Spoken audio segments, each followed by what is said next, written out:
Assalamualaikum warahmatullahi wabarakatuh. Innal hamdalillah nahmaduhu wa nasta'inuhu wa nastaghfiruh wa na'udzu billahi min shururi anfusina wa min sayyiati a'malina. May yahdihillahu fala mudhillalah wa may yudlil falan tajida lahu waliya mursyida. Asyhadu an la ilaha illallah wa asyhadu anna Muhammadan abduhu wa rasuluhu la nabiyya ba'd. Allahumma fassalli wa sallim ala hadzal nabiyil karim Muhammadin sallallahu alaihi wasallam wa ala alihi wa ashabihi ajmain. Bapak-bapak, ibu-ibu yang saya hormati serta generasi muda yang saya sayangi, baiklah pada kesempatan yang berbahagia ini kita akan melanjutkan membaca Tafsir Al-Azhar yang disusun oleh Profesor Dr. Hamka.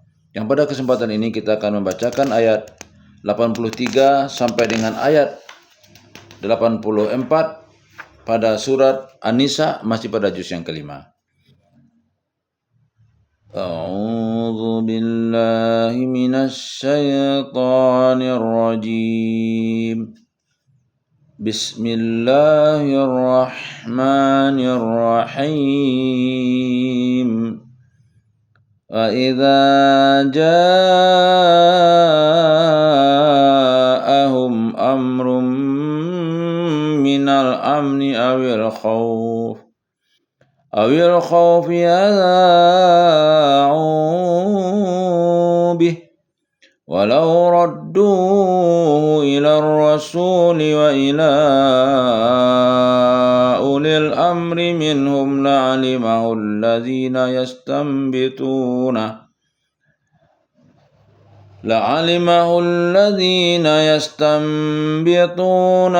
minhum walaula fadlullahi alaikum wa rahmatuhu la taba'tumus syaitan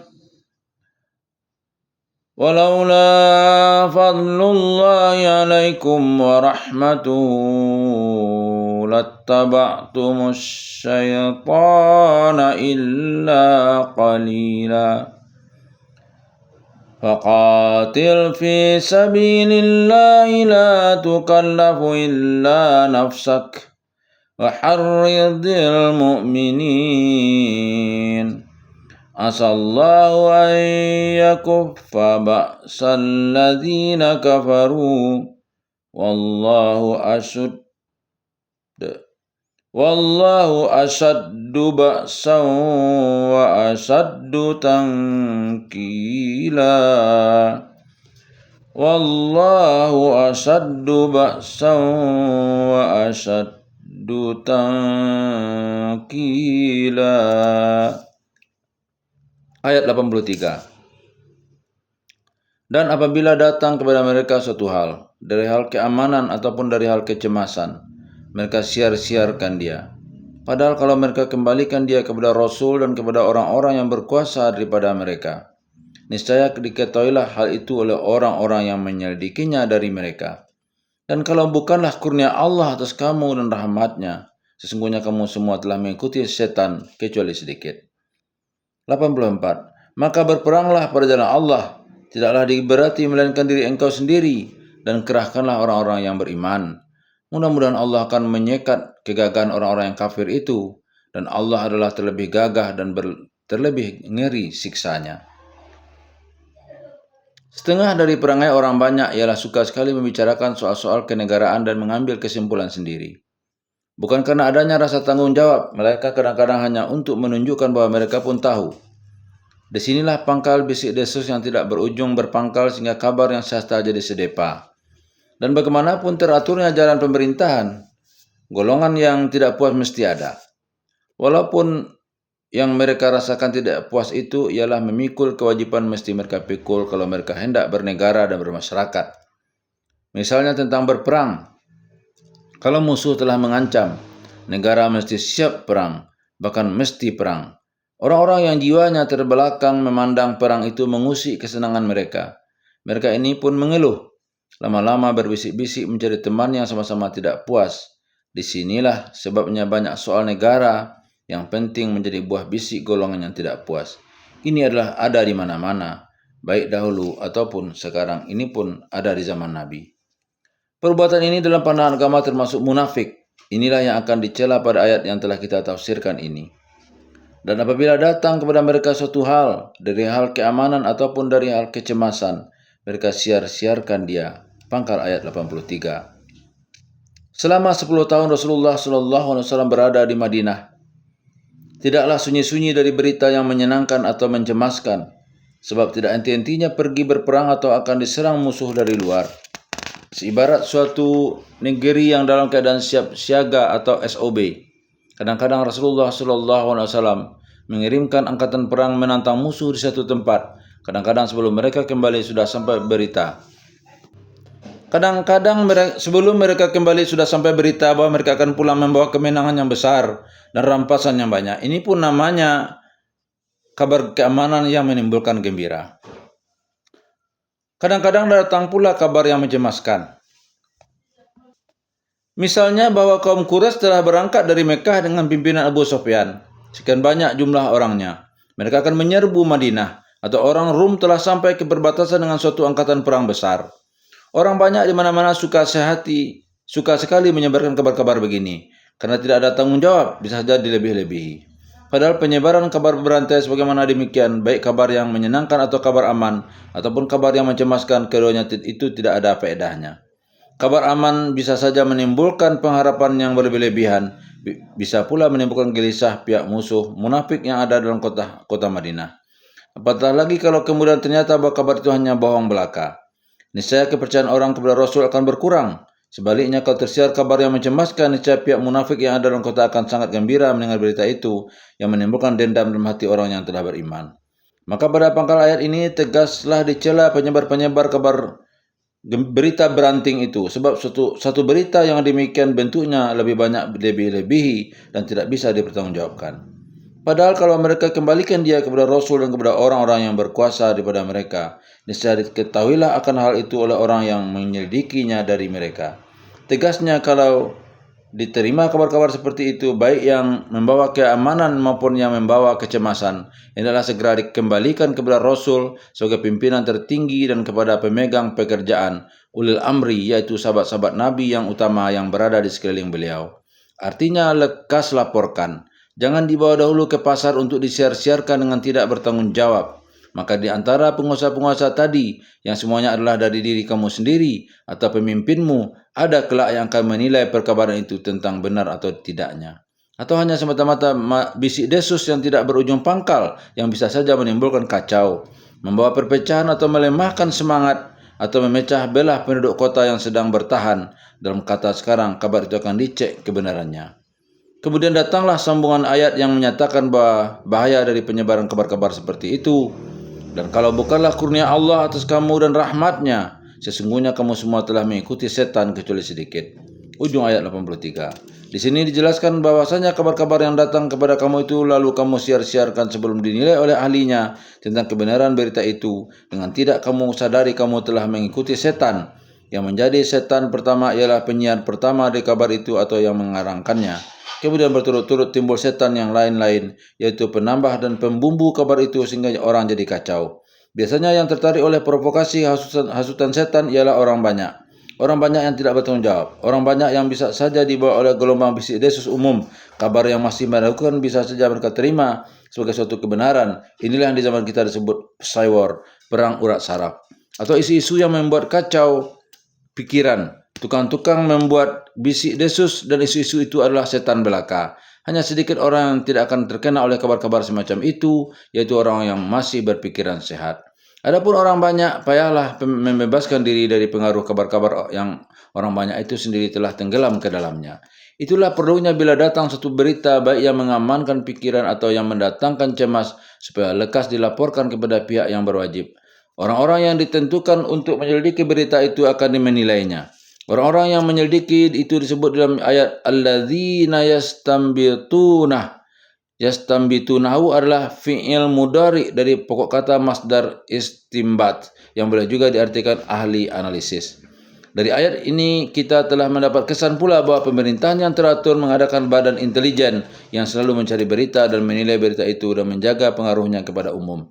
Dari sini seorang yang mengaku beriman kepada Allah mendapat pengajaran bahwa tidaklah layak segala yang didengar lalu dibicarakan kepada orang lain, sebab siar menyiarkan itu saja sudah boleh dimasukkan dalam berdusta. Dengan menyebar-nyebarkan suatu kabar ganjil, seseorang hendak menyatakan suatu keistimewaan dirinya daripada orang lain bahwa dia segala tahu, dia terdekat dengan orang di atas. Tersebutlah dalam sebuah hadis yang dirawikan oleh Muslim dari Abu Hurairah dari Rasulullah SAW bahwa beliau bersabda, "Kafa bil mar'i kaziban ayyuhadditsa bi kulli ma yasma'." Cukuplah seorang menjadi pendusta kalau dia hendak membicarakan segala yang didengarnya. Hadis riwayat Muslim. Dari ayat ini juga As-Sayuti dapat mengambil kesimpulan bahwa sesuatu perkara yang datang itu baik yang mengamankan ataupun yang mencemaskan, disuruh segera mengembalikannya kepada Rasul dan ulil amri adalah menjadi pokok terbesar bagi pembuka pintu ijtihad dan istimbat. Sebagaimana juga Al-Muhassami mengatakan, kalau di dalam Al-Quran terdapat perkara yang menimbulkan perselisihan pendapat, wajiblah mereka mencari tafsirnya kepada Rasul dan kepada ulama-ulama. Sebab ulama-ulama itulah yang sebenar ulil amri sesudah Rasul. Supaya ulama itu mengajarkan kepada mereka hasil ijtihad dalam mengistimbatkan hukum yang sesuai. Nabi yang dimuka sekali.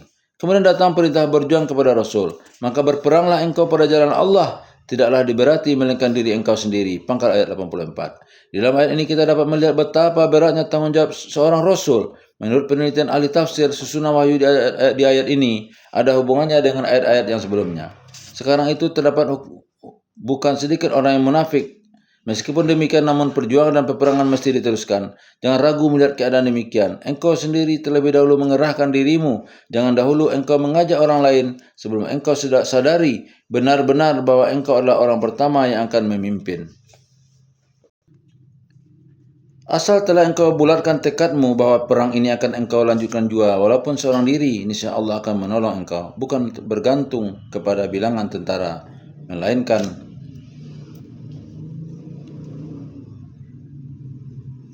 kepada pertolongan Allah sendiri. Dengan demikian, walaupun ada yang munafik, engkau tidak akan merasa kecewa sebab dirimu telah mempunyai tekad yang bulat. Kalau hatimu sudah sampai demikian bulatnya, dengan sendirinya kelak dari kalangan pengikutmu yang banyak itu akan ada yang bersedia berdiri di sampingmu menghadapi segala bahaya. Itulah orang yang beriman. Tetapi kalau engkau mulai menyatakan diri, kawan yang sepaham itu tidak akan timbul sehingga kemunafikan juga yang akan mempengaruhi suasana. Setelah tekad diri sendiri bulat, datanglah kelanjutan dan kerahkanlah orang-orang yang beriman. Melihat tekad bulat pimpinannya, orang-orang yang beriman tidak akan ragu-ragu lagi mengikuti apabila mereka dikerahkan. Dan saat itu suara si munafik dan kepengecutan mereka tidak akan bisa lagi mempengaruhi suasana. Ayat ini memberi ajaran kita pula betapa pentingnya kebesaran semangat pemegang komando tertinggi dalam suatu peperangan. Pemimpin sendiri orang satu-satunya yang ingin melanjutkan perang walaupun sendirian. Di dalam sekian sejarah peperangan Nabi, dapat kita lihat betapa beliau sendirilah yang menjadi orang pertama memegang inisiatif dan di barisan muka. Dalam perang Badar, beliau langsung mengerahkan orang-orang yang beriman menyerbu musuh yang 3 kali lebih banyak. Dalam peperangan Uhud, keluarlah perkataan beliau yang terkenal, kalau seorang Rasul telah meletakkan pakaian perangnya,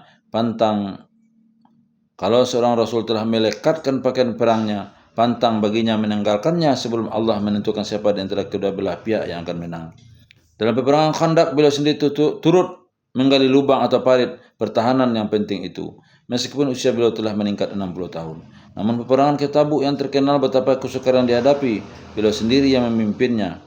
Ingatlah perkataan beliau ketika hendak memenuhi janji dengan Abu Sufyan sesudah peperangan Uhud, bahwa tahun depan mereka akan bertemu kembali di Badar. Nabi menyanggupi janji itu, tetapi beberapa orang di antara tentaranya mundur hatinya karena dipertakut-takuti oleh Nu'aim bin Mas'ud al-Ash'ari yang mendapat upah menyebar berita menakut-nakuti oleh Abu Sufyan.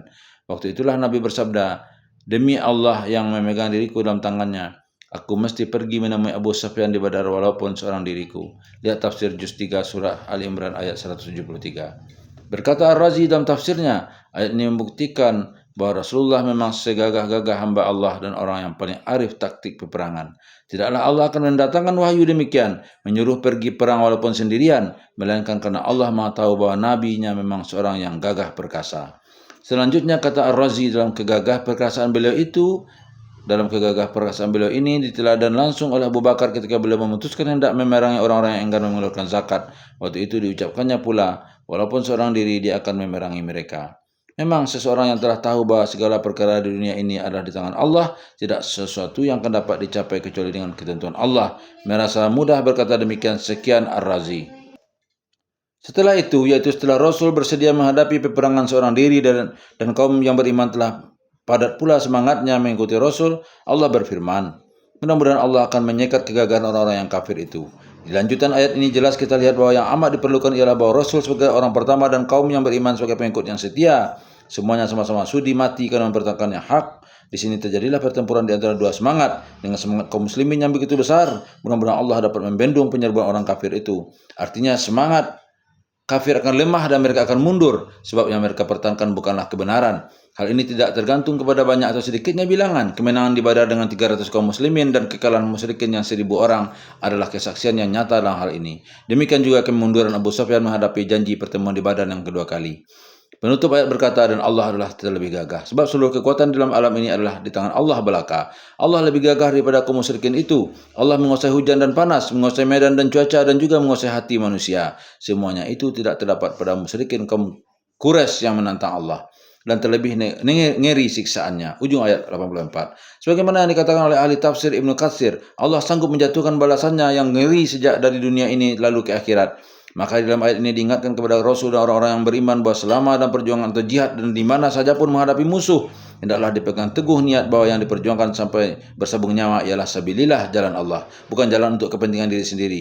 Apabila orang berperang karena sabilillah, yang akan membantunya ialah Allah. Allah yang tidak dapat dilawan dan ditantang oleh siapa jua pun. Di dalam ayat ini bertemulah perangsang kegagah perkasaan untuk Rasul dan umatnya dan penggentar bagi musyrikin yang melawannya. Billahi taufiq wal hidayah. Wassalamualaikum warahmatullahi wabarakatuh.